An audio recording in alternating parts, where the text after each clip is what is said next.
I'm an investigator with the Montgomery County Office of Consumer Protection.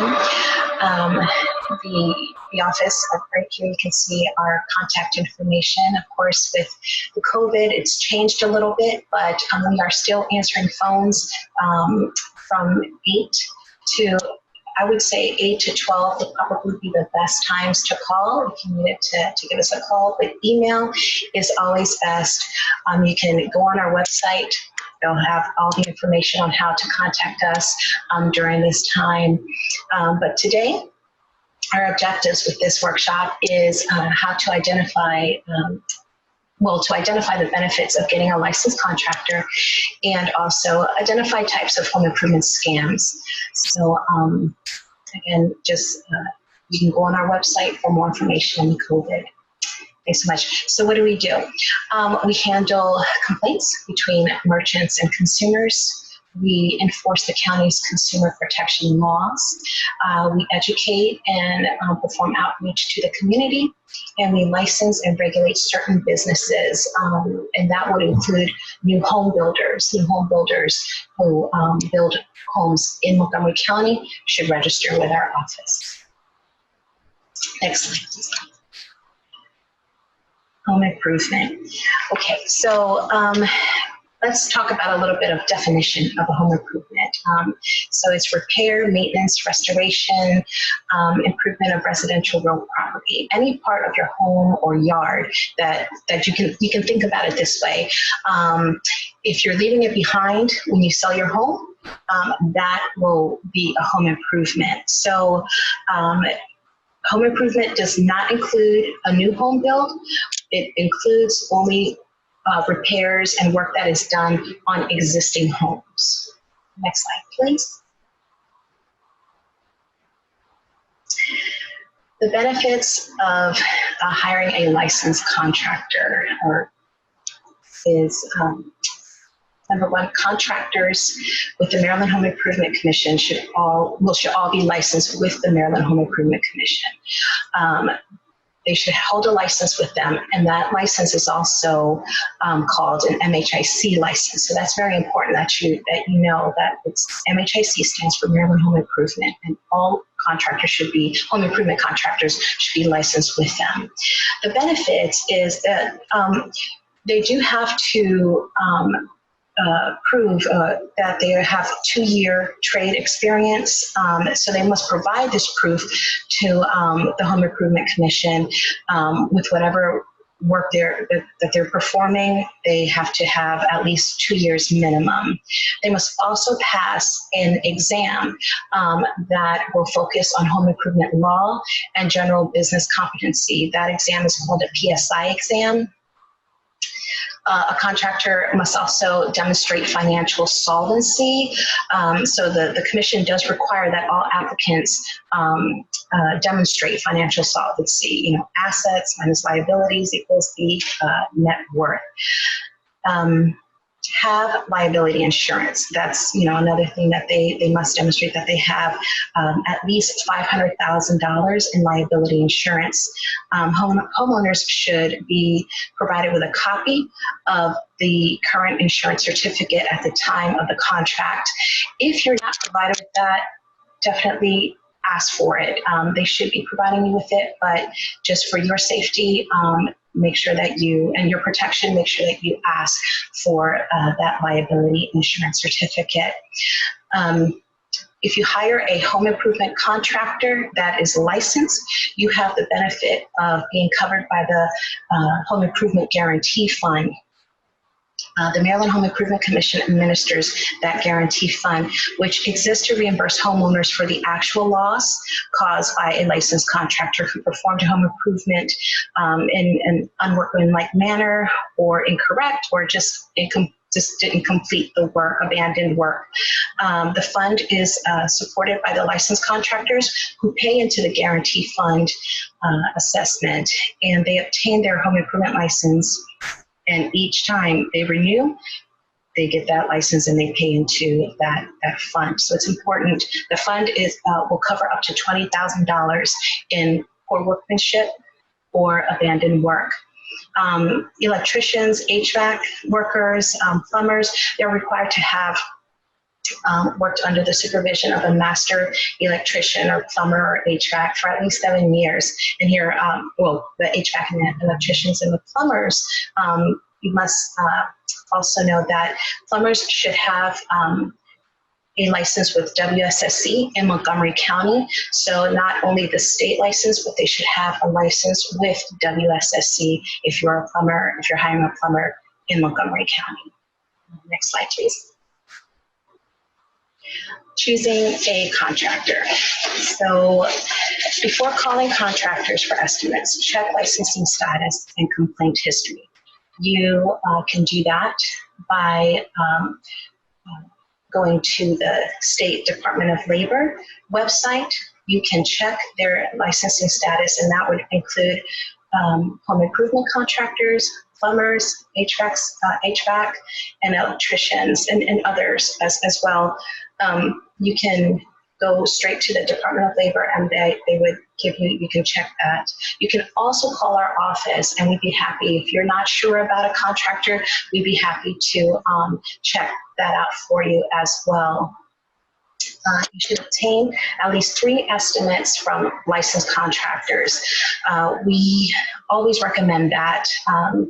Take your time, make sure that you are describing the work that needs to be done to all 3 as specific as you can, and the estimate that you receive should be about the same type of work, and get 3. That is the safest way. So then you can compare your guarantees, you can compare the prices and all that.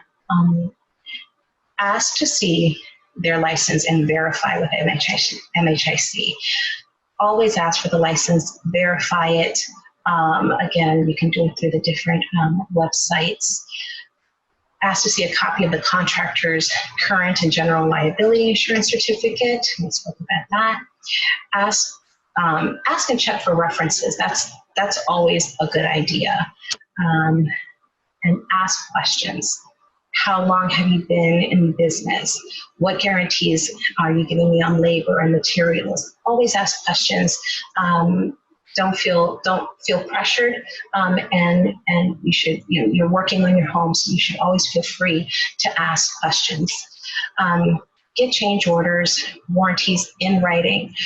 That's really important. You want to maintain a paper trail, and that's for your benefit, that's for the contractor's benefit, and that's why they take the test, because these are things that they are also tested on, where they should be doing these things.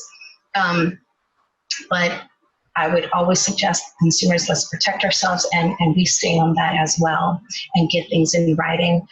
It's very important to know, do not pay more than a third down. If you're paying more than that, it's illegal, and sometimes you will be charged the third down and then maybe charge the rest the next day. Home Depot does that sometimes, but your down payment should never be more than a third. Never hire an unlicensed contractor. Never hire an unlicensed home improvement contractor. I cannot specify that enough or stress it enough. It's just not safe, and it's very risky. Next slide, please. Identifying home improvement scams. So how can you identify them? There are little hints. Sometimes you just got to go with your gut, but something just does not feel right. It usually is not, or something sounds too good to be true. It usually is not. But certain tips: if MHIC number is not displayed on the contract estimates or business cards or trucks and ads, that's a hint. MHIC licensed contractors should have their license numbers on everything they present to you. That's important, just so you know that you're protected by a licensed contractor. If business license is not an MHIC, a business license is not an MHIC license. So the court does issue a business license. That's not the same. And sometimes the contractors will present that to you, but the license should be from the Department of Labor, and it should be issued by the Maryland Home Improvement Commission. These court licenses will state will read not for home improvement, but I have seen contractors or scammers, not contractors, scammers, say, white out the not on the not for home improvement and put for home improvement. So you want to be very careful and check those numbers and verify again. If a contractor asks someone else to pull permits for them, so if a contractor comes to you're entering into a contract and they want you to pull the permit, that is not that's a hint right there. That's a red flag. You do not want to do that. A contractor, a licensed contractor, must obtain all the necessary permits for all jobs. If a contractor requires you more than a third down, you don't want to do that. They will say it's for materials. That's why, or charging you more. They should. A licensed contractor knows that that's the law and will not charge you more than a third down. And if they do, then you want to probably steer away. If a contractor quotes a very low price and then later to demand more money, that bait and switch, that's another red flag. Travelers who go door to door. We have tree cutters, we call them woodchucks. They are tree experts and in quotations. So they claim they'll come to your door and say, hey, I see this tree, it's diseased. You want to, we need to check it out for you. And they're very smooth talkers and will make you believe the worst. You want to be very careful. You want to take your time and not feel pressured into making a deal with anyone. Driveway seal coating, same thing. I've seen so many and where later they put something on your driveway that is later the driveway is falling apart. It's just black paint. So you want to steer away from these travelers, these door-to-doors. Next, thank you. The emergency repairs. When you have a problem that needs immediate attention, okay, so we want to follow these guidelines. Check the complaint records with the Office of Consumer Protection and the Better Business Bureau. That's important. You want to check those records, and I know that I know it may be an emergency, but if you can just go and check, make sure who's coming in, that would be great. When calling a firm, describe the problem as completely and as accurately as you can, and ask what service charges, minimum charges, or other types of charges the firm makes and what they cover. Does labor charge include travel time, for example? And again, asking questions is so important and it's for your protection. Before you begin any repairs, get a written estimate. Sometimes folks will make that mistake and not get the written estimate, and then the repairs are done and then they're surprised with this large bill. So you want to steer away from not getting that written estimate first. Pay with credit card, that's important. With credit cards, you can dispute the transaction. If something went wrong, you can dispute the transaction. So you have a bit more protection with your credit card. Get back any parts that are replaced. That's always a good idea, because if you feel later that you received repairs that were unnecessary or that were not properly done, getting those parts might be helpful for your case. You may want to wait and see if it's a true emergency. And that's really important, because there is something that you would have to sign to say that you are accepting the contractor to come in and do this work.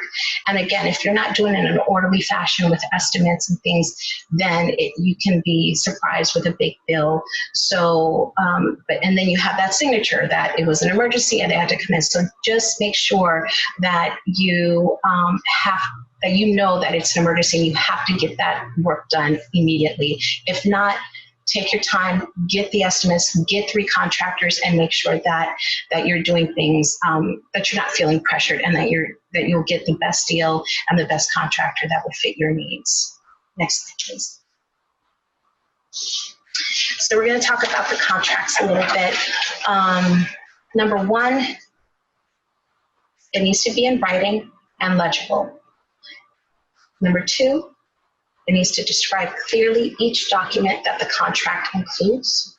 And number three, it needs to be signed by both contractor and consumer. And I just want to go over a few things here. Go over the terms that need to be included in the contract, which is the name. Well, actually, let's go to the next slide because I think I have it. Yes, okay. So here's a sample of a contract. It must include the name, the address, phone number, license number of the contractor, and each salesperson. It's very important that you know the salesperson that sells this home improvement contract to you must also have a home improvement license, and that's particularly just to sell it. So you have the contractor and you have a salesman. So the MHIC licensed contractor can sell a home improvement with no problem, but sometimes they just have folks that just specifically sell. That person must have a license, so you must have that number there. So it should also include the approximate start date, approximate completion date, and these will be approximate. They're not, there's other things that could delay, but it should be approximate. A list of materials that should be used, total contract price to be paid, payment terms. That includes any finance charges, description of any collateral securing this obligation. Notice also it needs to have a notice providing MHIC's phone number and web page stating that each contractor and subcontractor must be licensed, and a notice set by the commission that specifies the protection available to consumers and through the commission, which is, for example, the guarantee fund, and then advises the consumer of the right to purchase a performance bond for additional protection loss. So per Maryland Home Improvement Law, the initial down payment again cannot be more than a third. Do not sign a contract until you are certain of your decision. That's just another tip there. Please, next slide. So what are your rights? You have the right to negotiate a lower down payment. So a third is too much. You can definitely negotiate a lower down payment. You have a right to arrange your own financing, so you can shop around. If you have to finance a project, you have a right to shop around to get your own financing. You can cancel the contract. Okay, and so that's really important. Under the Door-to-Door Sales Act, so if a contract is being sold and sold at your home or any place outside of the contractor's place of business, you have the right to cancel within 5 business days. It's changed from the 3 business days, it's changed to 5 business days, or within 7 business days if you're over the age of 65. So that's important to know, especially maybe with those that have parents, they should know that. You can request a contract without a mandatory arbitration clause. There are a lot of contracts that do contain mandatory arbitration clauses, but you can request that it be without it. And if not, then you shop around.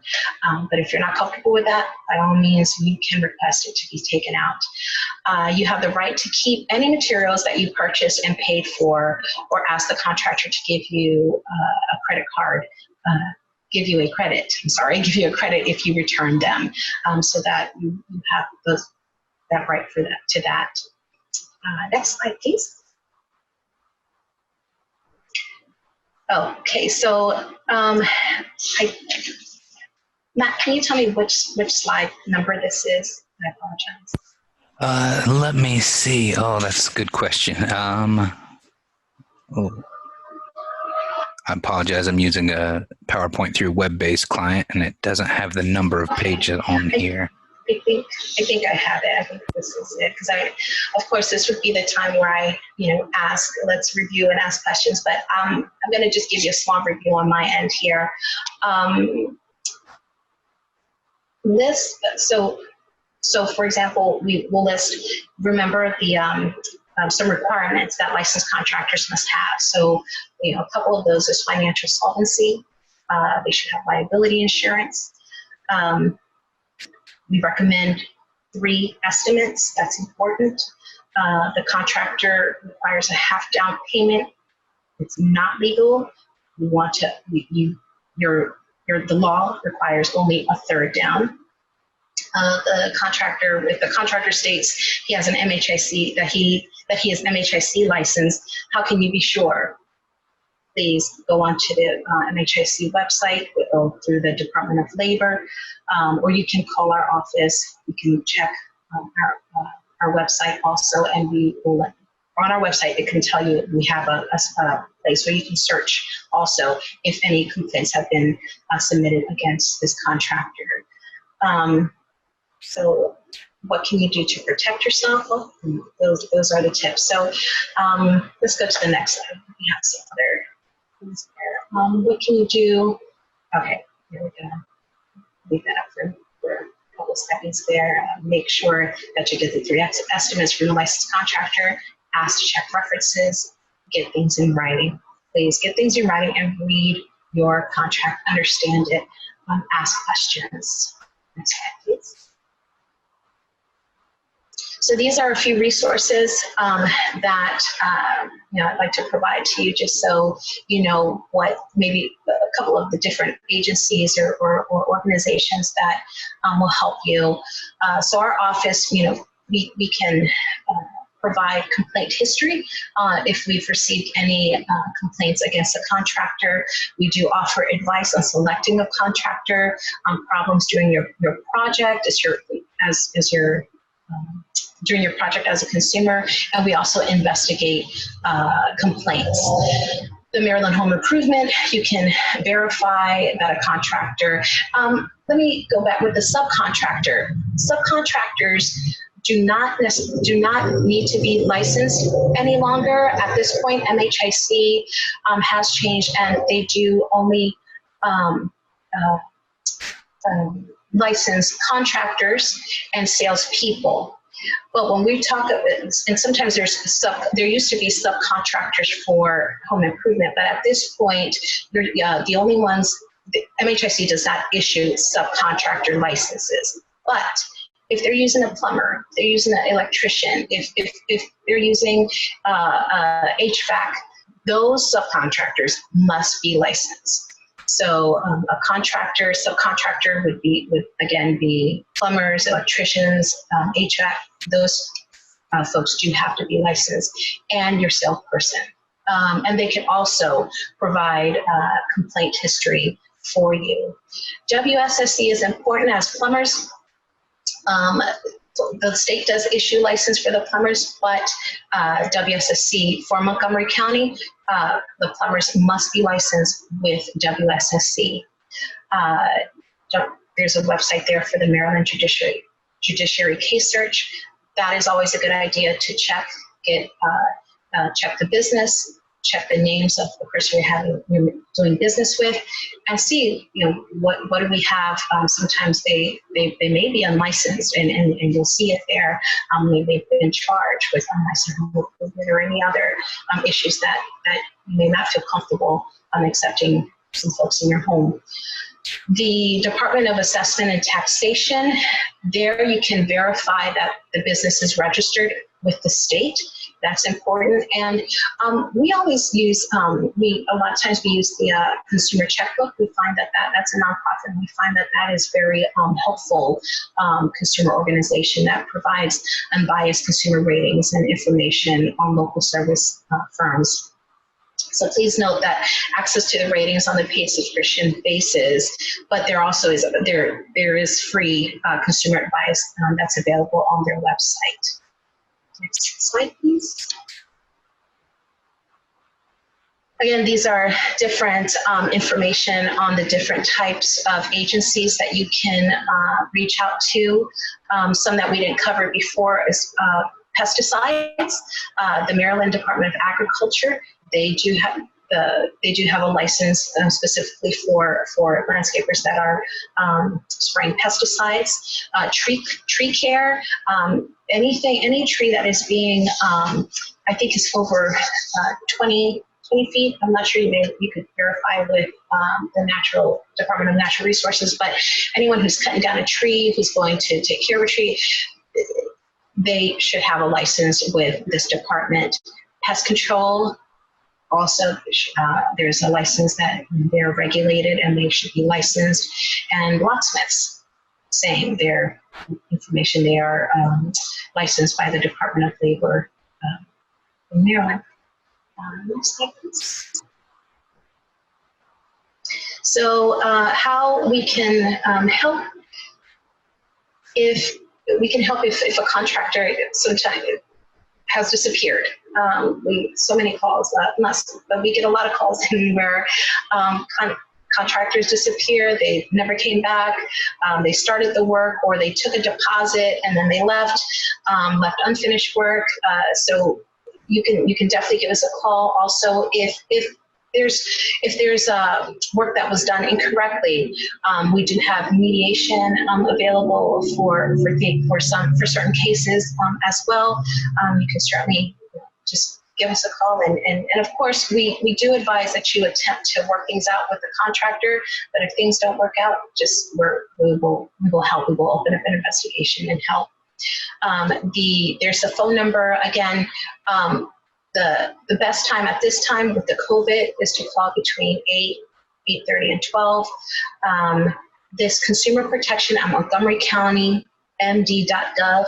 That email is very important since we're working with email so much that that's 24 hours. I mean, you're not going to get a response in 24 hours, but you can email us and we will respond to that email, and that's probably the best way to contact us during this time. And then you can also file a complaint online. Montgomery County MD.gov /OCP will take you to the main website, but then you can click on the link to file a complaint with our office. Next slide, please. So at this point, if anyone has any questions, feel free to ask. Covered. I'll check our chat here. If I can navigate to that, I might need to I'm going to go ahead and stop the share of the presentation. If anyone wants to take a minute here and write down Michelle's information, because I can't access the chat right now with the presentation up. So I'm going to bring that up in just 1 second. If anyone needs me to bring this up at any time, let me know so you can copy this down. But let's see here in the chat. Let's see. Okay, I don't see any questions currently, but I actually have questions, Michelle. This is so helpful, and I honestly wish I had seen this presentation years ago, or at least months ago, because I'm currently in the process of transitioning. We are selling our house and buying a new house. Mm-hmm. And so I've learned so much with this. And, when you're getting your place ready to sell, so many home improvements that, you need to do things that you kind of let slide. Well, that's not too important. We just won't use that outlet or something like that. Yeah. So then, but when you want to sell it, that's all got to be taken care of after the inspector comes in and notices things. But one thing I was curious about, because I have felt that on a few projects, not necessarily recently, but in the past, that I have been kind of the victim of a bait and switch where I requested an estimate and, for example, they say, okay, yeah, describe the body of work, exactly what would need to be done. And they say, okay, that'll be, we'll just say $150.